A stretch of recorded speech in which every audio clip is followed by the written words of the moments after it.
sudut pawon rumah joglo tua itu masih berdiri sebuah lesung kayu jati yang konon usianya jauh lebih tua dari rumah itu sendiri.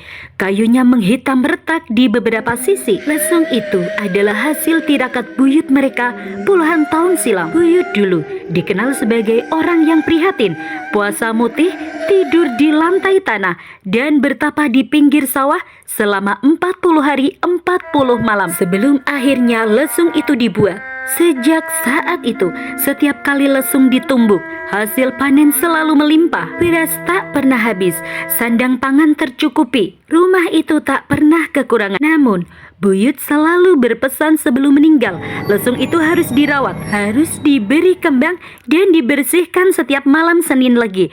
Jangan dibiarkan kosong terlalu lama. Waktu berlalu, generasi berganti, tradisi mulai ditinggalkan, hingga akhirnya rumah itu diwarisi cucu terakhirnya, pasangan pengantin baru yang baru sebulan menempati rumah itu. Awalnya tak ada yang aneh, hanya rumah yang terasa lebih dingin dari biasanya. Meski siang terik, bagian pawon selalu lembab dan redup, seolah cahaya enggan masuk. Gangguan pertama muncul tepat malam Senin Legi, sekitar pukul 12 lewat sedikit. Tercium bau ketela gosong dari arah dapur, seperti singkong dibakar terlalu lama hingga hangus. Sang istri mengira mungkin ada tikus mati atau ada kayu terbakar. Tapi saat dicek, dapur bersih.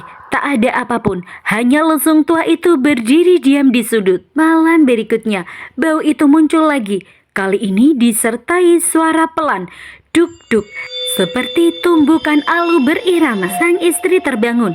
Dia tercekat kaget. Ia yakin tak ada siapapun di rumah selain mereka berdua. Dengan langkah hati-hati, ia mengintip dari balik pintu kamar menuju pawon yang temaram. Di sana terlihat sosok perempuan duduk membelakanginya. Rambutnya digulung sederhana, berkebaya kain jarik warna kusam. Tangannya naik turun menumbuk sesuatu di dalam lesung. Gerakannya lambat, tidak menoleh, tak bersuara. Hanya bunyi lesung bertalu-talu memenuhi ruang. Ketika istri memberanikan diri membuka pintu lebih lebar, sosok itu berhenti. Ia menoleh perlahan.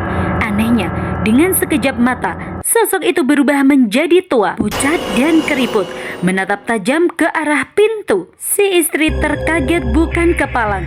Dengan lutut gemetar tanpa bisa bicara apapun, mulutnya tergagap sambil terus melihat ke arah sosok tua penumbuk lesung di depannya. Sejak malam terakhir melihat perempuan tua penumbuk lesung, kondisi istri makin menurun. Tubuhnya lemas, sering mual dan wajahnya pucat. Beberapa hari kemudian barulah diketahui ia tengah hamil 3 bulan. Kabar itu seharusnya membawa bahagia, tapi justru sejak kehamilan itu bau aneh sering muncul dari dapur. Bahkan siang hari pun pawon terasa pengap dan berat. Suatu pagi, karena merasa tak enak badan, sang istri memutuskan periksa ke puskesmas. Ia khawatir terjadi apa-apa dengan kandungannya. Sejak berbagai keanehan di dapur mulai muncul, ia pun meminta izin kepada suaminya untuk sekalian langsung menginap di rumah ibunya di kampung sebelah agar bisa istirahat dengan tenang. Katanya pelan, suaminya hanya mengangguk. Malam harinya, suami pulang kerja dengan wajah lelah. Seharian ia menjadi mandor di pabrik gula. Ia pun lalu masuk ke rumah yang sepi karena istrinya masih di rumah orang tuanya. Di rumah, ia hanya sempat merebus mie instan, lalu duduk termenung di ruang tengah yang sunyi. Baru saja menyuapkan 1 sendok mie instan ke mulutnya, tiba-tiba terdengar ketukan di pintu depan. Ia mengernyit, siapa yang datang malam-malam begini? Ia pun bergegas ke pintu depan. Saat pintu dibuka, ia terkejut. Istrinya berdiri di sana. Dengan masih terkejut dan heran, ia pun bertanya, kenapa pulang malam begini? Kenapa tidak besok saja? Apalagi istrinya pulang sendirian. Namun istrinya tak menjawab.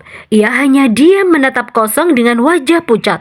Aneh, biasanya istrinya cerewet dan ceria. Tapi malam itu, ia hanya diam tak bicara sepatah kata pun. Saat masuk rumah, aroma jerami kering terbakar pun menyengat. Si istri pun segera masuk ke dalam kamar. Sang suami yang masih bingung dengan keanehan istrinya pun tidak lagi bicara apa-apa. Malam itu, mereka pun tidur bersama. Sekitar pukul 3 dini hari, suami terbangun mendadak, entah karena mimpi buruk atau karena udara kamar terasa makin dingin. Ia meraba sisi ranjang. kosong. Istrinya tak ada di sampingnya. Pintu kamar sedikit terbuka.